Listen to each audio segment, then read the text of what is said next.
são os polímeros?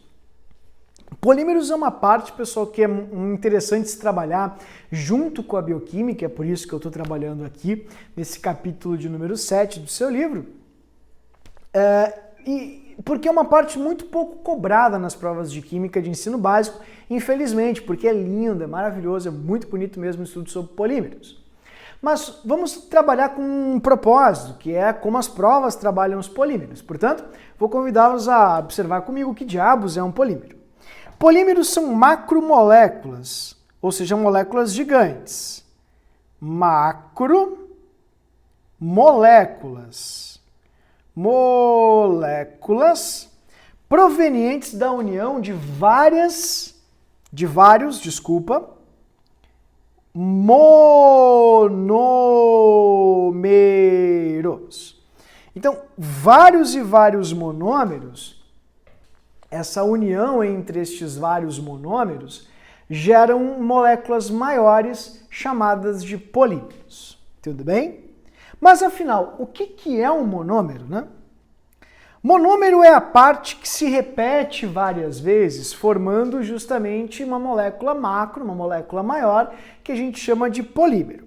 Lembrem que o nome poli vem de vários e meros partes. Então, polímeros são estruturas que possuem várias e várias partes, dando uma dimensão de grandeza, de algo grandioso. E os monômeros, meros parte, tem uma parte apenas. Existem dois grandes tipos de polímeros, que são os casos de polimerização por adição e de polimerização por condensação. O que são os polímeros de adição? Que são os mais básicos e simples que existem e também os mais populares. Os polímeros de adição são polímeros formados a partir da reação de monômeros mais simples, formados basicamente por alcenos, onde se quebram as ligações duplas e se formam ligações sigma no lugar, semelhante às reações de adição. Por isso que você chama de polimerização de adição ou por adição. Então, os polímeros de adição são polímeros onde as ligações duplas são quebradas e formam-se ligações sigma no lugar. Veja, como acontece isso? O eteno, que é esse composto aqui, ele é um gás. E as moléculas do eteno acabam dentro de cilindros colidindo umas com as outras. Quando elas colidem umas com as outras, vou desenhar aqui para você bem direitinho para você entender, tá? Vou colocar aqui. Ó, são várias e várias moléculas de eteno dentro de um meio, de um recipiente. E elas estão sempre em movimento, sempre em movimento. Quando uma molécula de eteno bate na outra e a colisão é forte, esses elétrons aqui da ligação π, como eles são muito fraquinhos, eles acabam se rompendo, tanto desta quanto dessa molécula. E eles acabam gerando ligações sigma em seu lugar. Então o que acontece é exatamente isso que eu vou mostrar agora aqui para você. Ó. O elétron π, ele acaba rompendo desse jeito, tá vendo? E aí vai formar aqui uma ligação com aquele elétron π, vou colocar ele aqui. Aqui nessa molécula uma outra também, né? E essa molécula aqui sofre a mesma coisa, tá vendo? Ó, você vai ter aqui o elétron π, que vai formar uma ligação sigma com essa molécula. E essa aqui vai formar uma sigma com uma vizinha. E aí você vai tendo formações e formações e formações, porque não tem poucas moléculas como esta, tem várias moléculas como esta. Então o que acontece? Ó, aqui vai formar com a molécula vizinha, aqui vai formar com a molécula vizinha, e começa a ficar com uma molécula tão grande, mas tão grande, que essa estrutura se solidifica e gera, por exemplo, o que você conhece como sacola plástica, pote plástico, garrafa plástica e assim por diante. Então isso é o polímero. É uma transformação de moléculas menores em coisas grandes, grandiosas, imensas, que são, obviamente, chamadas de polímeros. Tudo bem? Então, vamos lá, vamos dar nome aos compostos. Ó, esse aqui que é o pequenininho, que é a menor parte, que é a parte que se repete várias e várias vezes, nós chamamos de monômero. Este é o monômero. E essas reações de polimerização, elas são sempre, digamos assim, beneficiadas por temperaturas altas e ação de catalisadores. Ali o níquel ele atua como um catalisador nesse processo. Então isso vai fazer com que a reação seja acelerada e potencializada, formando assim os polímeros. Perceba que tem sempre num polímero a letrinha N, indicando vários, como outrora a gente viu.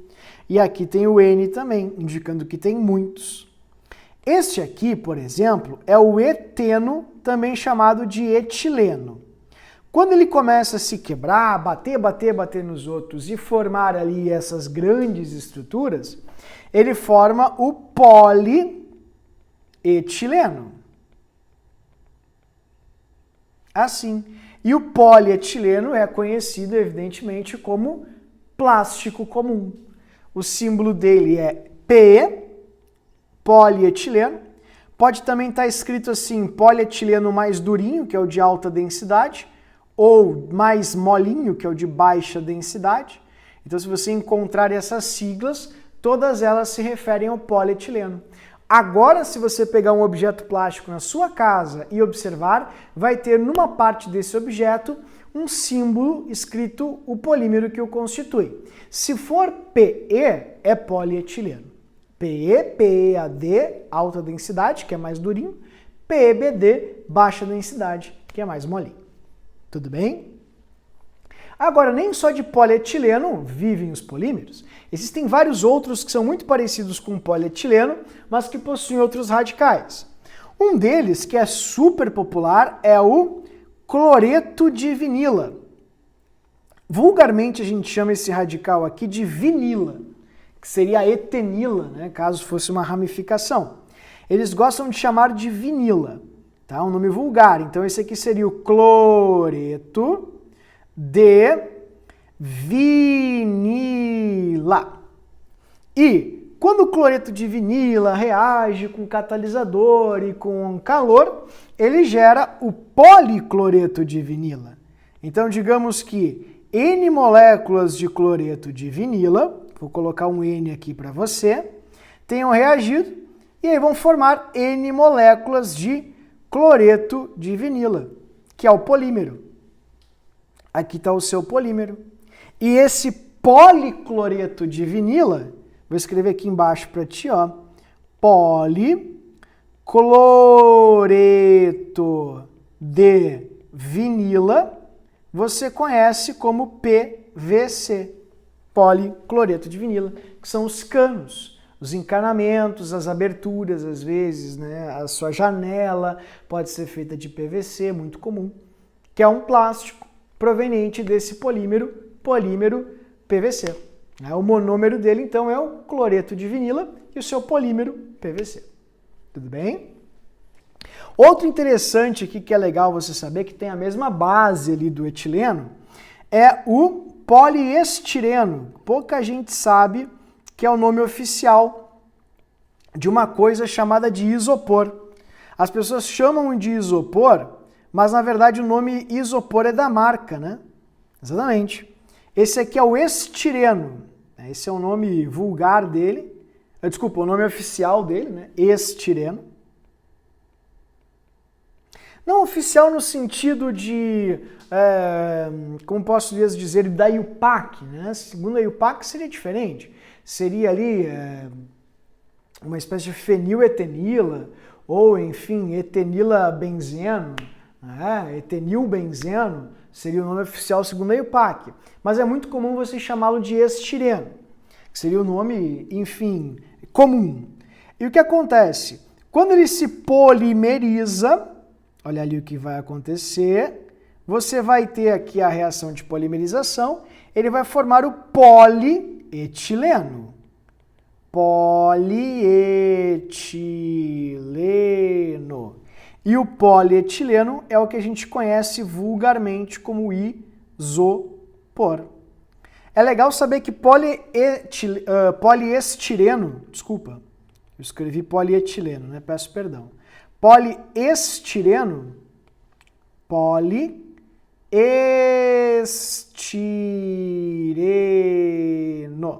ele tem um símbolo de PS. Então, tudo que você ler, que é feito de plástico, que tem a sigla PS, é feito de poliestireno. Copinhos plásticos são feitos de poliestireno. A diferença é que ele pode ser expandido, que é o isopor fofinho, que a gente está acostumado, ou pode ser não expandido, que é o copo de plástico, que a gente também está bem acostumado. E um último aqui, que a gente chama de tetrafluoretileno. Esse é o monômero, né? Tetrafluoretileno. Desse jeito, tetrafluoretileno. Quando ele se polimeriza, ele vira o politetrafluoretileno. Politetrafluoretileno. Tudo uma palavra só assim. E esse politetrafluoretileno, ninguém chama assim, as pessoas chamam de Teflon. Eu tenho certeza que você já ouviu falar do Teflon, né? Esse aqui é o Teflon, que é aquela coisa que se coloca nas panelas que tem uma aderência muito restrita, nada gruda no Teflon.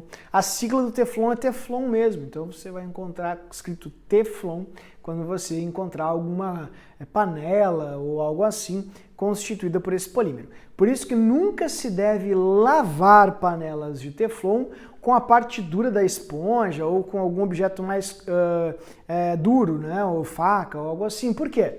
Porque quando você passa, você pode tirar aquela camada que é a camada do polímero mesmo. O polímero ele se adere às ranhuras da panela. Tanto que todas as panelas de Teflon elas são feitas com ranhuras. Elas têm ali umas fissurinhas que é onde o polímero se agarra. E com o tempo essas panelinhas começam a soltar camadas de Teflon justamente por causa, enfim, da utilização em demasia, certo? Agora, nem todos os polímeros, queridos, eles reagem desse jeito. Eles têm ligações duplas, como você está vendo, ligações pi, quebrando e formando ligações sigmas. Alguns polímeros reagem ou por esterificação, ou por uma reação de neutralização, ou por uma reação entre amino e ácido, né? Então, esses polímeros, que têm reações diferentemente das reações de adição mostradas anteriormente, são polímeros que fazem parte de um outro nicho. Chamamos de polimerização por condensação.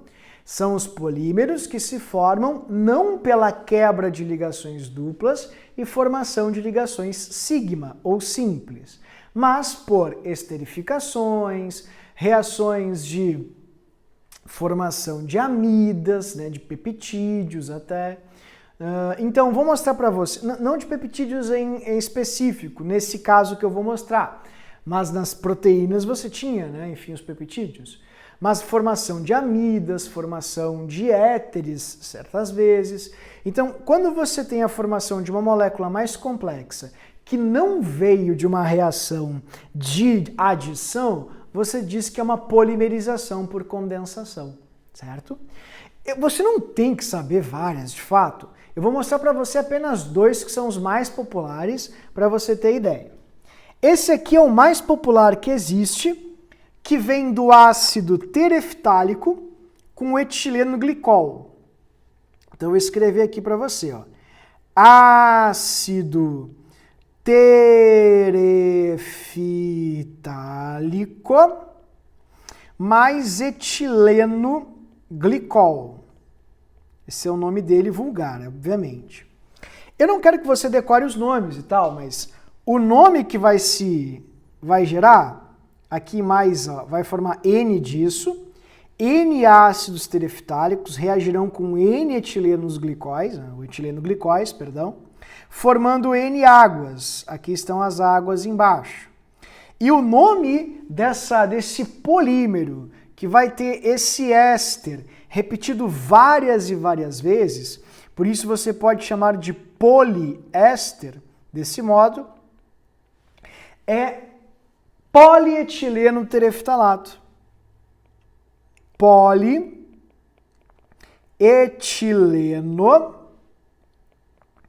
tereftalato.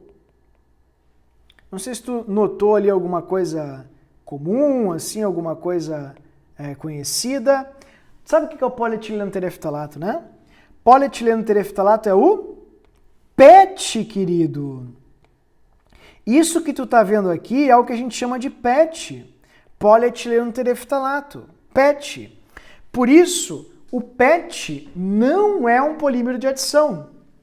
Uma sacola plástica não é feita do mesmo material que é feita uma garrafa plástica, que é o PET, polietileno tereftalato. São substâncias diferentes porque vêm de monômeros diferentes. O PE, que é o polietileno, que faz as sacolinhas plásticas, ele vem de polimerizações de adição, com um monômero etileno. Já o PET, que é a garrafa plástica, vem de uma polimerização mais complexa chamada de polimerização por condensação, ou de polímeros de condensação, que são poliésteres. Já é uma coisa diferente. Então não confundir garrafa plástica com sacola plástica. São polímeros diferentes. E o último que eu vou trazer para você, para não te incomodar muito, que é esse aqui, que foi uma revolução para a indústria têxtil, onde você faz uma fibra muito popular, que é uma poliamida, né? Se você observar bem, ele vai formar N águas. Aqui você tem uma amida, então vai formar uma poliamida. Poliamida. E ela é formada pela união de uma amina, mais um ácido carboxílico. E isso a gente chama carboxílico de nylon. Esse é o nylon. O nylon é uma poliamida. Muitas pessoas dizem que a palavra nylon vem da junção das duas universidades envolvidas na descoberta da liga, que era New York e London, mas olha, eu não achei nenhuma fonte fidedigna para isso, né? As fontes mais populares são aquelas que dizem que o próprio cientista que descobriu a fibra deu esse nome e tal, porque tinha alguns nomes já parecidos que ele havia descoberto. De fato, não sei, e se você souber, por favor, agregue aí o nosso vídeo. Entretanto, o nylon é uma poliamida proveniente da reação de uma diamina com diácido carboxílico, ou ácido dicarboxílico. É legal salientar que o nylon ele pode ter alguns números, e isso o Enem já cobrou.